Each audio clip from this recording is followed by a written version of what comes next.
this is Cycle 2 Science, Week 21, Tower Construction. The supplies you're going to need are drinking straws, and you'll have way more than this. I just grabbed a few for the video. Some scissors, some masking tape, and a measuring tape. You should have the scissors in your tutor bin, and we'll provide the straws and the masking tape. Just grab a measuring tape from home.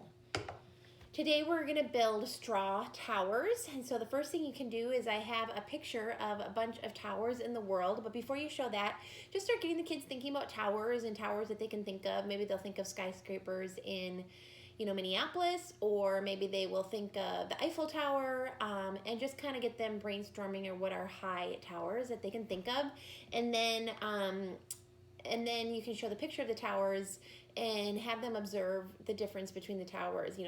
Most of them have, like the Eiffel Tower, a big base, and then up to a point, and maybe kind of just talk about why they think that towers are constructed that way. So I have just a little bit here, and we can talk about, the idea is that we're going to build towers with our straws, and if you were going to build a high tower or a sturdy tower, kind of talk about the difference between the two. So if we had a high tower that, you just taped these in and, taped one on top of another and taped them high, you could probably get it really, maybe, who knows, but it wouldn't last. I mean, it wouldn't even stand. So what do you need? So the difference between going really high versus really sturdy, you could build a tower that, would just you could tape them this way where they'd have you could tape it this way and it might be more sturdier and it might stand, but it's obviously not very high. So kind of the difference between having a really sturdy base would have less height, and a really high tower would not be very sturdy and fall over. So where is the balance between having a good sturdy tower plus a high tower, and how can they make that? So that's what they're kind of be figuring out with the straws, is they can cut these.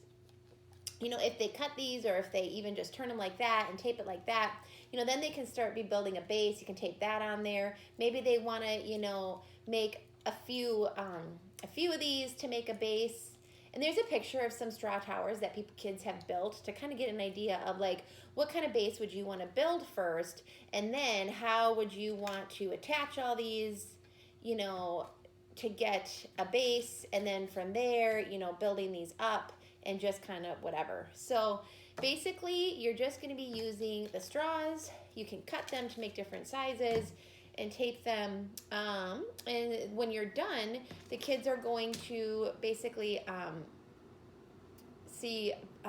measure who has the highest tower that can stand. And so maybe you'll talk for 5 minutes. There's not a lot to talk about. And then give them 20 minutes to work on it, and then 5 minutes to measure and talk about who had the strongest tower. You can read that. When they're done, they can journal in their science journal about what they thought was important, what they would have done differently if theirs didn't get very high. What would they have done differently is really important. And then I tied it back to, you can either kind of discuss this while they're making it or just at the end while they're writing their science journals. Just about the whole point of this, building this tower, is you need a strong foundation. And reading Matthew 7:24-27 about the house that is built on the wise man who builds his house on the rock versus the man who builds it on the sand.